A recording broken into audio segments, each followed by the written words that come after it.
नमस्कार दर्शकों, आपका स्वागत है ऐसे न्यूज में। सच जो आप जानना चाहते हैं। तो अभी इस समय हम खड़े हैं सूरजकुंड फरीदाबाद में। यहाँ पर दीपावली के अवसर पर एक मेले का आयोजन किया गया है। ये मेला 3 नवंबर से 10 नवंबर तक चलेगा। इस मेले में काफी सारे अद्भुत स्टॉल्स लगाए गए हैं। उसके साथ ही साथ यहाँ पर आए लोगों का मनोरंजन का ध्यान रखते हुए बड़े बड़े कलाकार जैसे MC स्क्वायर को भी बुलाया गया है। तो जैसा कि आप जानते हैं कि दीपावली श्री राम जी के अयोध्या वापस आने की खुशी में मनाई जाती है। वो पूरे 14 साल का वनवास काट के आए थे। श्री राम जी को विष्णु का अवतार माना जाता है और साथ ही साथ उन्हें भगवान कहा जाता है।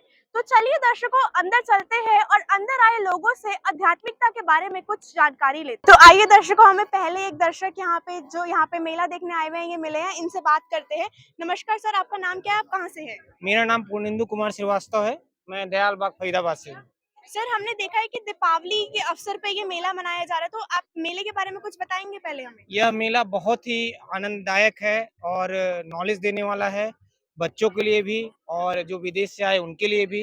तरह तरह के स्टॉल लगाए गए हैं जो हम लोग के लिए बहुत लाभदायक है और देखने लायक है। मैं सबको बोलूंगा इस मेले को जरूर घूमें। जी सर, ये दीपावली का अवसर श्री राम जी के अयोध्या वापस आने की खुशी में मनाया जाता है। श्री राम जी को भगवान कहा जाता है, ऐसा क्यों? श्री राम जी मर्यादा पुरुषोत्तम थे। उन्होंने अपने अवतार में जितने भी कर्म किए, जितने भी कार्य किए, हम सब लोगों के लिए एक अनुकरणीय कार्य है। चाहे उन्होंने रावण का अंत किया, वो भगवान होते हुए भी उन्होंने मानव रूप में जितने भी अति उत्तम कार्य किए जा सकते हैं वो सब काम किए। वो भगवान के अवतार अवश्य थे, लेकिन उन्होंने मानव अवतार में जो मानव के द्वारा अति उत्तम कार्य किया जाता है उसको मर्यादा पुरुषोत्तम बोलते हैं। तो यहाँ मेले में एक सर और मैम मिले, ये लोग चाय एंजॉय कर रहे थे, तो हम इनके पास आके बैठ गए और हमने इनसे पूछना चाहा कि आइए इनसे जानते हैं कि राम जी को भगवान क्यों माना जाता है। तो मैम, राम जी को भगवान क्यों माना जाता है? हिंदू धर्म का ये श्रद्धा है और हम इनको मानते हैं, भगवान मानते हैं। अभी हमारे पूर्वज ही मानते थे, तो ऐसा तो नहीं है कि पूर्वज हमारे कोई गलत काम किए, गलत बात को उन्होंने बोला कि भाई स्वीकार करो। तो ऐसे ही हम मानते हैं, ये हमारी श्रद्धा है, बचपन से हम देखते हुए आ रहे हैं और हमारे पूर्वज भी पूजा करते थे, हम भी पूजा कर रहे हैं। ये जो मेला है दिवाली के अवसर पे मनाया जा रहा है और श्री राम जी को भगवान कहा जाता है, तो क्यों माना जाता है श्री राम जी को भगवान? श्री राम जी मर्यादा पुरुषोत्तम थे, इसी वजह से उनको भगवान माना जाता है। और जो उन्होंने मर्यादाएं स्थापित की समाज में, जो अनुकरणीय है और सभी समाज वालों को, सभी लोगों को उनका अनुसरण करना चाहिए। शायद हम सब में वो श्रेष्ठ थे। उन्होंने एक गाइडलाइन तैयार की थी हम मानवता के नाते, तो इसीलिए उनको भगवान माना जाता है। सर, भगवान को पाने की विधि क्या है, कैसे पाया जा सकता है भगवान को? मेरे मन से भगवान को अपने सत्कर्मों द्वारा ही हम उनको पा सकते हैं। कोई भगवान की पर्टिकुलर कोई विधि नहीं है कि आप पूजा करेंगे या कुछ करेंगे। आप समाज में अपना पूरा सहयोग दें, अपने आसपास साफ सफाई रखें, लोगों के प्रति अच्छा व्यवहार रखें, पशुओं के प्रति प्रेम करें, पर्यावरण को स्वच्छ रखें। यही सारे कर्म हैं जिससे हम भगवान को प्राप्त कर सकते हैं। तो दर्शकों, यहाँ पे एक प्रॉपर स्टॉल लगाया गया है जिसका शीर्षक ही सहज योग रखा गया है और यहाँ पे कुछ वॉलेंटियर सहज योग के लिए हमारे साथ खड़े हैं। तो आइए इनसे बात करते हैं और इनका पॉइंट ऑफ व्यू जानते हैं कि सहज योग से हमें भगवान कैसे मिल सकते हैं। तो सर, सहज योग के बारे में बताइए पहले हमें। मैम, सबसे पहले तो आप सब यहाँ पे आए, मीडिया के जितने भी, आप सबको धन्यवाद। ये सहज योग जो है जीवंत घटना है जो हर व्यक्ति को जन्म जैसे होता है, माँ के गर्भ में जब बेबी 2.5 से 3 महीने का होता है तो वो शक्ति सर के तालु भाग से वो प्रवेश करती है और वो हार्ट पे आती है। जैसे हार्ट में आती है तो माँ के गर्भ में वो एक्टिव हो जाता है उसका हार्ट, और उस दिन से स्पंदन शुरू हो जाता है। जिस दिन से स्पंदन शुरू होता है देन उसका जो इंटरनल एनर्जी है वो परमात्मा से कनेक्ट हो जाता है।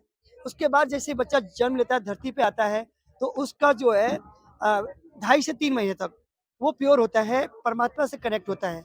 लेकिन एक समय ऐसा होता है कि वो पहले 5 साल के बच्चे अब वो पवित्र निर्मल हुआ करते थे, लेकिन आज हमारे 2.5 साल के बच्चे अब वो पवित्र निर्मल नहीं है। क्यों?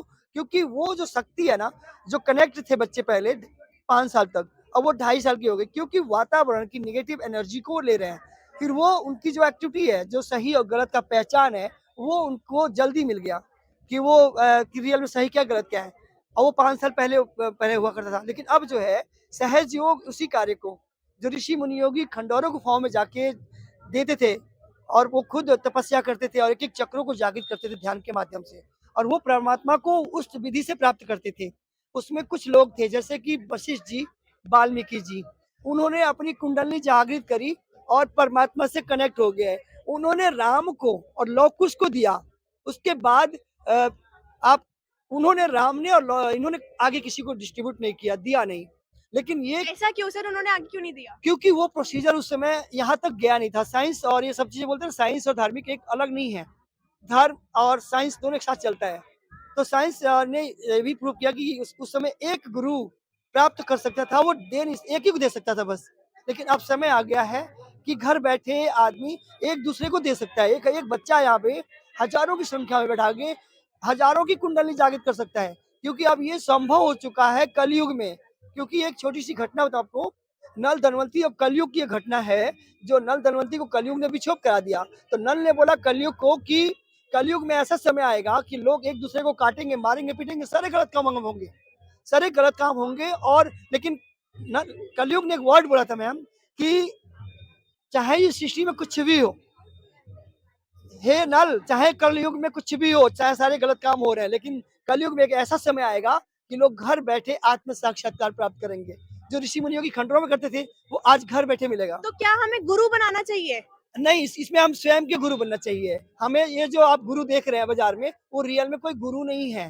वो लोग शिक्षा लिया, गुरु किताबी ज्ञान देते हैं, लेकिन रियलिटी गुरु वो होते हैं जो खुद को प्राप्त करते हैं। जैसे कि इस धरती पे 10 गुरु आए, उनका नाम किसी को नहीं पता होगा। पहले गुरु के रूप में राजा जनक आए, मोजेज, अब्राहम, सुकरात, गैलीलियो, जेरासिस्ट, लाओसे, कन्फ्यूशियस और मोहम्मद साहब, गुरु नानक जी और साईं बाबा। ये 10 गुरु इस धरती पे आए, उनको हमने नहीं पहचाना। लेकिन आज हम लोग ऐसे लोगों को गुरु बना जिनको खुद को आत्म साक्षात्कार के बारे में पता नहीं है कि आत्म साक्षात्कार होता क्या है। और ये सहज योग आत्म साक्षात्कारी लोगों का है। ये जितने भी आप ये देख रहे हैं वॉलेंटियर, सारे आत्म साक्षात्कारी लोग हैं। ये किसी की भी कुंडली जागृत कर सकते हैं और परमात्मा से मिला सकते हैं। तो क्या इससे आप यही कह रहे थे कि इससे परमात्मा से मिल सकते हैं? तो ऐसा कैसे पॉसिबल है कि बिना गुरु के हम परमात्मा से मिल सकते हैं, भगवान प्राप्त कैसे कर सकते हैं हम बिल्कुल, इससे? बहुत अच्छा क्वेश्चन किया आपने। कहा गया, गुरु नानक साहब ने कहा है कि सतगुरु वही जो साहिब से मिला दे, सतगुरु वही हो जो साहिब से मिला दे। तो सतगुरु कौन है? देने वाला होना चाहिए, क्योंकि उसके अंदर वो गट्स होना चाहिए देने वाला, तब तो वो दे पाएगा। और लेने वाला की इच्छा होनी चाहिए। तो यहाँ पे सतगुरु वही है। आप अगर मैं आपको कहूँ कि मैम आत्म साक्षात्कार प्राप्त कर लीजिए और स्वयं का गुरु बन जाइए, स्वयं का गुरु खुद बन जाइए, तो आप खुद मैम दे सकते हो और आप खुद गुरु बन के एक की कुंडली जागृत कर सकते हो। तो परम पूज्य माता जी श्री निर्मला देवी जी ने ये जो घटना घटी, जो तो 1970 में इन्होंने पूरे ब्रह्मांड का ये सहस्रार खोल दिया। जब ये खोला तो संभव हो सका उस समय कि एक व्यक्ति हजारों की कुंडली जागृत कर सकता है। 1970 से पहले ये संभव ही नहीं था कि एक व्यक्ति 100 की कुंडली जागृत कर दे। अब उस दिन ये संभव हुआ कि जब 1970 में 5 मई 1970 में नारगौल में माने ये मेडिटेशन करके, ध्यान करके पूरे ब्रह्मांड का खोल दिया। और उस दिन से इन्होंने बीड़ा उठाया कि हर जन को, समाज को आप सत्य क्यों दिखाना पड़ेगा। और सत्य वही है जो परमात्मा का पाने का जो रास्ता है, वो कुंडली का उठना और सहस्रार से ऊपर जाना। और ये तभी संभव है जब देने वाला और लेने वाला होना चाहिए। तो दर्शकों, जैसा कि आप जानते हैं कि हम यहाँ सूरजकुंड मेले में आए हुए और यहाँ पे हमने लोगों से आके आध्यात्मिकता के बारे में बात करी है। भगवान कैसा है, कौन है, कहाँ है, ये सारे क्वेश्चंस पुट अप करे। तो हम जब मेले में घूम रहे थे तो हमें एक प्रॉपर स्टॉल दिखाए जो पूरा ही आध्यात्मिकता को रिप्रेजेंट कर रहा है। इनके पास सारी आध्यात्मिकता से रिलेटेड बुक्स दिखाई दे रही है। मेरे को एक बुक है जैसे ज्ञान गंगा, जीने की राह, गीता तेरा ज्ञान अमृत, इवन पंजाबी में भी इनके पास बुक्स है। तो डिफरेंट लैंग्वेजेस में इनके पास बुक्स है और सब कुछ ही ज्ञान के ऊपर मेरे को ऐसा लग रहा है कि ये है। तो यहाँ पे एक सर खड़े हैं, इनसे बात करते हैं और इनसे जानते हैं कि भगवान कौन है और कैसा है। तो नमस्कार सर, आपका क्या नाम है, आप कहाँ से हैं? दुलीचंद फरीदाबाद से। सर, हमने काफी लोगों से बात करी और हमने पूछा उनसे कि भगवान साकार है या निराकार, तो आपका क्या कहना है इस पे? परमात्मा साकार है, जिसका प्रमाण हमारे भगत जी देंगे। शास्त्रों के अनुसार वेद वगैरह बताएंगे आप लोगों को। और राजा के समान है और वो भूलोक में रहते हैं। तो जैसा कि आप कह रहे हैं कि आपके पास वेद पढ़े हैं और आप प्रूफ दिखाना चाह रहे हैं, तो दर्शकों आप देख सकते हैं कि इनके पास पूरा वेदों का, शास्त्रों का, सबका कलेक्शन है। और सर, आप हमें दिखाएंगे प्रूफ? देखिए, ये ऋग्वेद,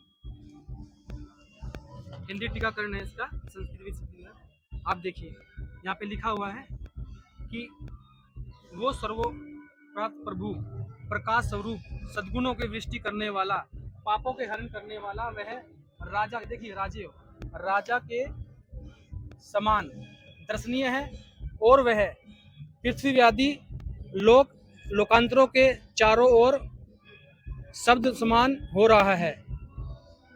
अब राजा के समान जो साकार ही होगा, गद्दी पे तो वही बैठ सकता, निराकार तो नहीं गद्दी पे कोई बैठ सकता, ये तो आप सब जानते ही है। और हमारे सभी धर्मगुरु कहते हैं कि वो निराकार है। तो सर हम इस परमात्मा को, जो आप कह रहे हैं कि नर आकार है परमात्मा, साकार आप कह सकते हैं हम इसे शायद, तो इस परमात्मा को पाने की विधि क्या है, हम कैसे पा सकते हैं इस भगवान को? देखिए, एक हिंदू के लिए उसके लिए 7 सबसे बड़े प्रमाण हैं, और हमारे शास्त्रों में लिखा हुआ है कि हम परमात्मा को कैसे पा सकते हैं। और उसको पाने की सबसे सरल विधि है कि आपको गुरु बनाना पड़ेगा, और गुरु भी पूर्ण हो गया, जो सदगुरु पूर्ण परमात्मा की आपको जानकारी दे सकता है। जैसे कि नानक जी हमारे बहुत अच्छे गुरु हुए हैं, और उनको पवित्र परमात्मा बेई नदी पे मिले थे, और उनको अपने साथ सतलोक ले गए थे, और उनके सतलोक परमात्मा हमारी ही तरह सह शरीर है, उनका तेजों में स्वरूप है, प्रकाश में उनका तेज है। और वो सर सतलोक क्या है? आपने अभी सतलोक का मेंशन किया, सतलोक क्या है? सतलोक वो स्थान है जहाँ पे कभी जन्म मृत्यु नहीं होती। जैसे हम इस जिस संसार में यहाँ पे पृथ्वी में रहते हैं, यहाँ जन्मते मरते हैं, वहाँ पे कभी जन्म मृत्यु बुढ़ापा नहीं आता, कोई वहाँ पे कोई रोग नहीं है, कोई शोक नहीं है, किसी चीज़ का कोई अभाव नहीं है। उस लोक में दूधों की नदियाँ बहती है, और वहाँ पे हीरे पन्ने मोतियों के पहाड़ है, और वहाँ पे कभी किसी चीज़ का कोई अभाव नहीं है। वहाँ पे कोई भी आत्मा दुखी नहीं है। तो सर जैसा वहाँ कि पे जो आत्मा का जो स्वरूप है वो 16 सूर्य के समान तेजों में स्वरूप है। तो सर जैसा कि अभी हम सारे ही बात कर रहे हैं कि भगवान को कैसे पाया जाए, आपने बताया कि वेदों के शास्त्रों के आधार पर हमें भक्ति करनी चाहिए, भगवान साकार है, तो हमें ये कैसे पहचान की जाए कि भगवान है कौन, या हमें कैसे मिलेगा? तो हमने चलो क्लियर कर लिया, पर भगवान है कौन ये कैसे पता चलेगा हमें? ये भी उसके लिए भी हमारे संत रामपाल जी महाराज जी ने बताया है कि उसके लिए भी हमारे शास्त्रीय प्रमाण है, हमारे शास्त्रों में लिखा सर हुआ आप कोई है। प्रूफ दे सकते हैं हमें? आप बता रहे हैं शास्त्र प्रमाण है, तो प्लीज हमें प्रूफ दीजिए कोई। उसका सबसे बड़ा प्रमाण हमारे एक हिंदू के लिए गीता सबसे बड़ा एथेंटिक प्रूफ है उसके लिए। उसमें आप देख सकते हैं, ये देखिए आप, ये संस्कृत में उसकी हिंदी ट्रांसलेट देखिए। उस ज्ञान को तू तत्तरसी ज्ञानियों के पास जाकर समझ, उसके उनको भली भांति दंडवत करने से, प्रणाम करने से, उनकी सेवा करने से, और पद कपट को छोड़कर सरलता पूर्वक प्रसन्न करने से वे परमात्मा को भली भांति जानने वाले ज्ञानी महात्मा तुझे उस तत्व ज्ञान का उपदेश देंगे। उसके लिए आपको सबसे पहले गुरु बनाना पड़ेगा, और गुरु भी आपको ये पता होना चाहिए गुरु कौन होना चाहिए, क्योंकि गुरु तो हमारे यहाँ पे हर तीसरा आदमी गुरु ही है वैसे तो। उसके लिए तत्दर्शी संत होना बड़ा जरूरी है। तो क्या और इस हम पूरी खुद गुरु बन सकते हैं अपने, या मैं कहूँ कि मैं अपनी ही नहीं, मैं खुद को नाम दीक्षा दे दूं, ऐसा कुछ हो सकता है, या नहीं, बनाना जरूरी ही है? देखिए, परमात्मा कहते हैं कि पूरी पृथ्वी पर एक ही गुरु होता है जो तत्दर्शी ज्ञान का प्रचार करते हैं। गुरु तो बहुत है, लेकिन तत्दर्शी संत इस समय इस धरा पर सिर्फ एक ही है, जगत गुरु तत्दर्शी संत रामपाल जी महाराज। उन्होंने बताया है कि परमात्मा सह शरीर है, साकार है, तेजो में उनका रूप है, और जिस सतलोक की आप बात कर रहे थे, वो भूमंडल के तीसरे लोक में राजा के समान विराजमान है, दर्शनीय है। जी सर, आप यहाँ पे खड़े हैं, आपने हमारी चर्चा सुनी और आप इन्हीं का ही पार्ट है, तो आप हमें बताइए कि कैसे भगवान को, हमें मोक्ष कैसे मिलेगा? मैं आपसे ये क्वेश्चन पूछना चाहूंगी, मोक्ष पाने की विधि क्या है? साहब जी, मोक्ष पाने के लिए हमारे सदगुरु रामपाल जी महाराज ने बताया है कि हमें संत ढूंढ के उस संत को से ज्ञान लेना पड़ेगा, और फिर उसकी भक्ति करनी पड़ेगी, इससे मोक्ष मिलेगा। जैसे गीता के 18वें अध्याय के 22 श्लोक में लिखा है कि अर्जुन, तू उस परमपिता परमात्मा की भक्ति कर, उसकी शरण में जाने के बाद वह लौट के नहीं आएगा। वो परमपिता परमात्मा कौन है? Third person. गीता बोलने वाले भगवान ने अर्जुन को ज्ञान दिया, थर्ड पर्सन कोई और भगवान। उस भगवान की भक्ति हमारे गुरु जी बताते हैं कि वो कबीर परमात्मा है, उसकी भक्ति करनी चाहिए।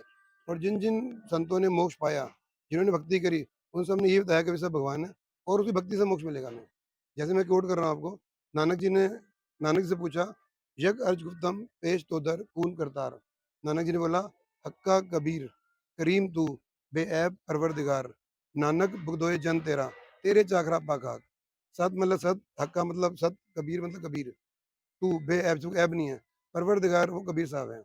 ऐसे ही दादू जी ने बोला, दादू जी ने बोला, जिन मोकू निज नाम दियो सोई सदगुरु हमार, दादू दूसरा कोई नहीं, कबीर से जनार।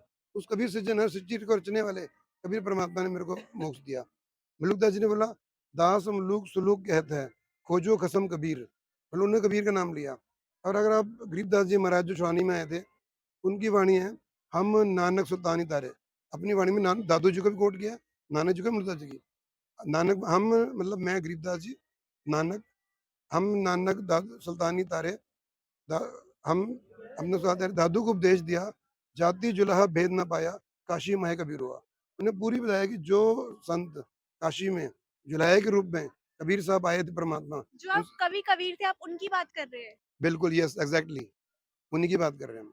जो कबीर से 6 साल पहले जो आए थे, काशी में कबीर साहब आए थे, उन्होंने अपनी वाणियों से सारा ज्ञान लोगों को बताया। वो पढ़े लिखे नहीं थे हमारी नॉलेज में, लेकिन वो पूर्ण ब्रह्म थे। उन्होंने धरती पा, क्योंकि जो उनका वेदों में प्रमाण है, जब परमात्मा धरती पे आता है तो वो माँ की कोख से जन्म नहीं लेता, सहश्री आता है, सहश्री जाता है। और कबीर साहब जब यहाँ से श्री लोग के गए थे ज्ञान देने के बाद हमें 120 साल, तो वो सहशरीर ही गए थे। और आज भी प्रमाण है, उनकी जो समाधि थी वहाँ उनका शरीर नहीं मिला था, फूल मिले थे, जो आधे हिंदू ने रखे, आधे मुसलमान ने। क्योंकि हम यहाँ पे बांट दिए गए हैं। हमारे गुरु जी कहते हैं, जीव हमारी जाति है, मानव धर्म हमारा, हिंदू मुस्लिम सिख ईसाई, धर्म नहीं किनारा। हम एक ही परमात्मा के सारे बच्चे हैं, सिर्फ यहाँ बट गए हैं, हिंदू मुस्लिम में बांट दिया गया, लेकिन हम नहीं, परमात्मा एक है और हम बच्चे एक हैं उसके, और तरीका जाने का ही है। ऐसे ही अर्जुन ने पूछा परमात्मा से कि सदगुरु वो संत कैसे मिलेगा हमें, और पहचान क्या है उसकी।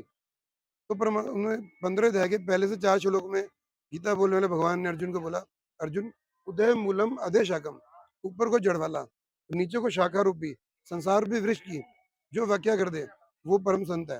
और वो सदगुरु रामपाल जी महाराज हैं, जिन्होंने पूरी व्याख्या करके इस ज्ञान को हम सब भक्तों के आगे समझाया, भक्तों तो आप ये कह रहे हैं, जो कृष्ण जी जिन्होंने गीता बोली, उन्होंने ये सारी बातें बोली है अर्जुन जी को? देखिए, वैसे तो 55 साल हो गए गीता गाए हुए, हम सब सोचते हैं कृष्ण भगवान ने गीता बोली, लेकिन गीता का ज्ञान कृष्ण भगवान के थ्रू बोला गया, पर कृष्ण भगवान ने नहीं बोला, वो ज्ञान बोला ब्रह्म भगवान ने। उसका उदाहरण ये है कि जब गीता बोलने वाले भगवान ने कोट किया, ओम इति माम ब्रह्म एकम अक्षरम। ओम मतलब ओम, इति मतलब यह है, माम मतलब मुझ, ब्रह्म मतलब ब्रह्म का, एकम मतलब एक अक्षर अर्जुन। मतलब जिस भगवान, जो भगवान बोल रहा है, ब्रह्म भगवान ने गीता बोली है, उसका ओम अक्षर है। ब्रह्म कौन है? ब्रह्म ब्रह्मा विष्णु महेश जी के पिताजी हैं, शेर वाली माता उनकी माँ है। उससे ये 3 बच्चे उत्पन्न हुए हैं, ब्रह्मा विष्णु महेश, जो कि अजो उम्र नहीं है, जिनका वो हमारी तरह जीवित मरते, लेकिन उम्र बहुत है उनकी। ये सारा प्रमाण गीता जी में, वेदों में प्रमाणित किया गया है। इवन कुराशी में भी आप पढ़ोगे तो कुराशी में अल्लाह ने बोला है पैगम्बर साहब को, इबादत ही कबीरन जिहाद ही कबीरन, इबादत कर तो कबीर की कर, और जिहाद कर तो कबीर के लिए कर। तो ये सारे प्रमाण जितने भी संतों की वाणी है, जो हमारे जितने भी ग्रंथ साहब हैं, सबने ये प्रमाण करके हमारे गुरु जी ने हमको ये तत्व ज्ञान दिया है और बताया कि परमपिता परमात्मा कबीर परमेश्वर है, और उनकी भक्ति करने से ही मोक्ष मिलेगा। इस मोक्ष की हम बात करते हैं। सर, अभी हम थोड़ी देर पहले एक और स्टॉल पे थे, वो भी आपकी तरह ही थोड़ा धार्मिक सा स्टॉल था। तो उन्होंने हमें बताया कि मेडिटेशन करनी चाहिए, और वो चक्रों के बारे में हमें बता रहे थे। तो आप कुछ बताना चाहेंगे उसके बारे में हमें? देखिए, जो मेडिटेशन की जहाँ तक आप बात कर रहे हैं, मेडिटेशन वैसे तो गीता जी ने मना की गई है।